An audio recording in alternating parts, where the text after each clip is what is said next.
तत्सत। नमस्कार, मैं विद्याधर उपाध्याय, इंग्लिश में शॉर्ट में वीडी उपाध्याय, आज से माँ भारती चैनल शुरू कर रहा हूँ। माँ भारती में जो कुछ भी आगे होगा आपको देखने, सुनने और समझने को मिलेगा। उसके पहले मैं अपना परिचय देना चाहता हूँ। मैं उत्तर प्रदेश जिला गाजीपुर के गहमर थाने के बरेजी गांव में पैदा हुआ। वहाँ से बचपन में ही माता पिता गुजरने के बाद मैं शाहाबाद जिला तब था, अब कैमूर भभुआ है, उसके रामगढ़ प्रखंड के कलानी गांव में बचपन में ही चला आया। एक बुजुर्ग थी जो रिश्ते में अपनी फुआ लगती थी, उनके छत्र छाया में मैंने जायसवाल हाई स्कूल नुआ से हाई स्कूल की परीक्षा पास करने के बाद आदर्श इंटर कॉलेज दिलदार नगर उत्तर प्रदेश में पठन पाठन आरंभ किया। किंतु ऐसी परिस्थिति आई कि मुझे टाइफाइड हो गया और मैं पहला साल पूरा न करके बीच में ही अध्ययन कार्य छोड़ दिया। सन 1961 के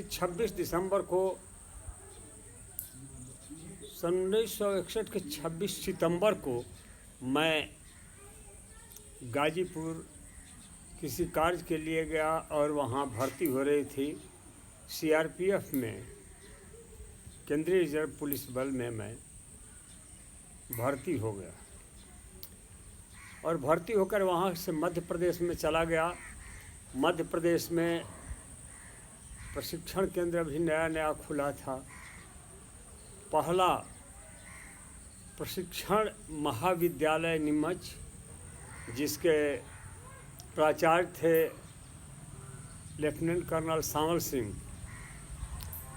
उनके अधीन हमारे कई गुरुजन थे। मैंने प्रशिक्षण प्राप्त किया। प्रशिक्षण प्राप्त करने के अभी प्रशिक्षण पूरा होते होते भारत चीन युद्ध आरंभ हो गया और उस युद्ध में हम लोगों को भेजा गया। हम 36 लोग गए और उन 36 लोगों में मेरा भी स्थान था।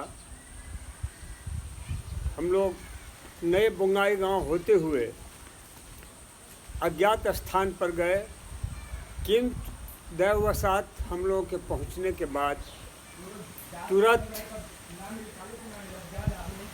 भारत चीन युद्ध समाप्त हो गया और हमें मणिपुर राज्य के कांगकोपी नाम के स्थान पर जाना पड़ा। शिक्षा दीक्षा हमारी अच्छी थी, हमारे गुरुजन हमें बहुत बढ़िया शिक्षा दिए थे। हमने अपनी चौथी कक्षा में पढ़ा था कि गुरुगृह गए पढ़न रघुराई, अल्पकाल विद्या सब पाई। हमारे गुरुजन इतने अच्छे थे। एक मेरे गुरु थे जिनका नाम था स्वर्गीय विश्वनाथ सिंह। उन्होंने एक अच्छा दोहा हमें बतलाया था कि सरस्वती के भंडार की बड़ी अपूर्व बात, ज्यों खर्चे त्यों त्यों बढ़े, बिन खर्चे घट जाए। और यही कारण था कि हमने विद्या अध्ययन पर बहुत जोर दिया।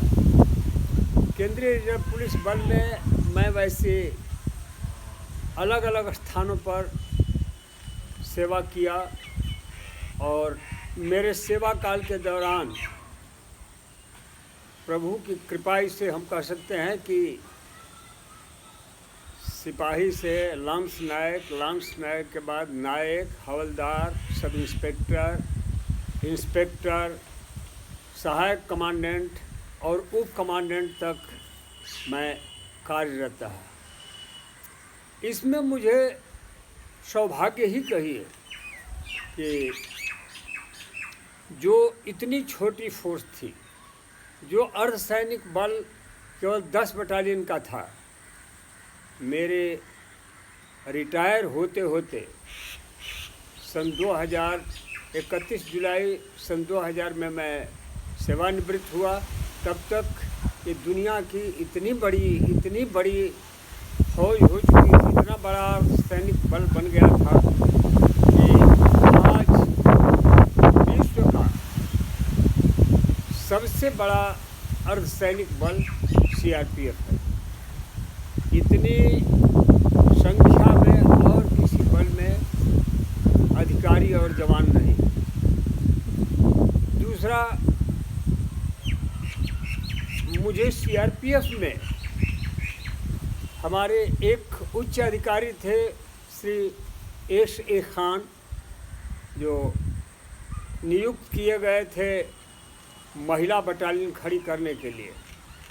इजराइल में विश्व की पहली महिला बटालियन थी और दूसरी महिला बटालियन CRPF की खड़ी हुई और मैं उसमें 4 साल सेवारत रहा। ऐसे तो भारत के लगभग सभी राज्यों में मुझे सेवा करने का अवसर मिला।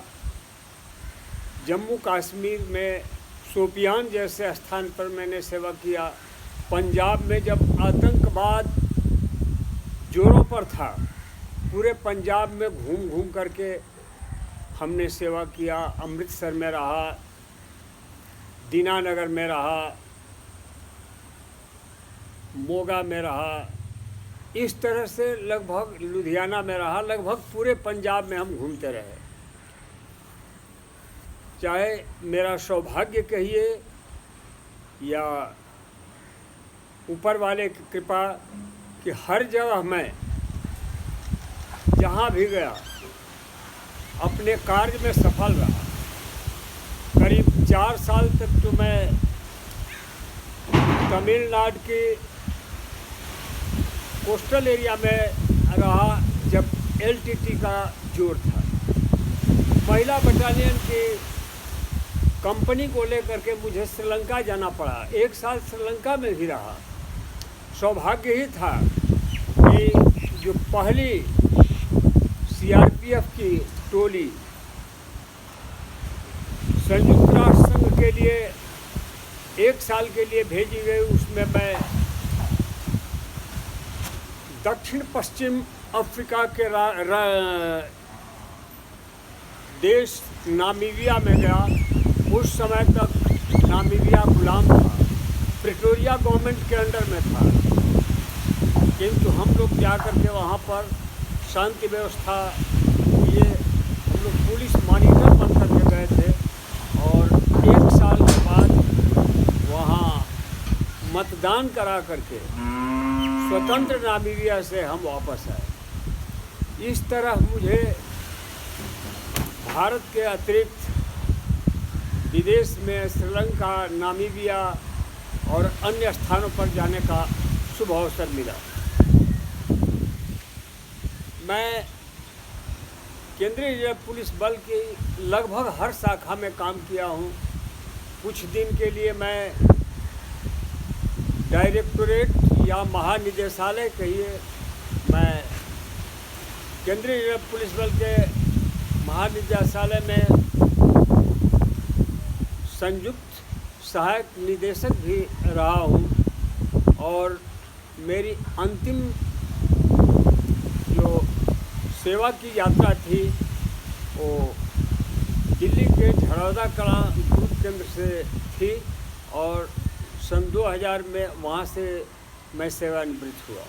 सन 2000 में सेवानिवृत्त होने के बाद मैं वैसे तो कई स्थान से मुझे ऐसे ऑफ़र आए कि आप यहाँ सर्विस करिए, वहाँ सर्विस करिए, किंतु 38 वर्ष 10 महीना सेवा काल पूरा करने के बाद मैंने गांव आना ही उचित समझा। गांव आया। यहाँ पर कुछ दिन के बाद मुझे राष्ट्रीय ब्राह्मण महासभा का कैमूर जिला का उपाध्यक्ष बना दिया गया। जो मैं अभी आज तक चल रहा हूँ उस पद पर। हालांकि इतना समय गुजारने में मैंने जो कुछ बन पड़ा अपने से कोई कोर कसर नहीं छोड़ा, और यही कारण है कि आज मैं 80 के पूरा होने के बावजूद भी स्वस्थ हूँ, सही हूँ, और ऊपर वाले की मेरे ऊपर बहुत बड़ी कृपा है। बहुत से मेरे साथी जो मेरे साथ रहे, मेरे साथ सेवा उन लोगों ने किया, आज भी वो मुझे याद करते हैं। उनका हमेशा कोई न कोई फ़ोन कॉल आता रहता है, और मैंने सोचा कि जो समय हमारा इधर उधर जा रहा है, आज की परिस्थिति को देखते हुए, आज देश की जो चल रही समस्याएं हैं इनको देखते हुए, उदाहरण के लिए अभी कोरोना चल रहा है, इन सब को ध्यान में रखते हुए मैंने सोचा कि क्यों ना माँ भारती के नाम से एक चैनल आरंभ किया जाए, और वो चैनल आज से मैं आरंभ कर रहा हूँ। और मुझे आशा ही नहीं, पूर्ण विश्वास है कि मेरे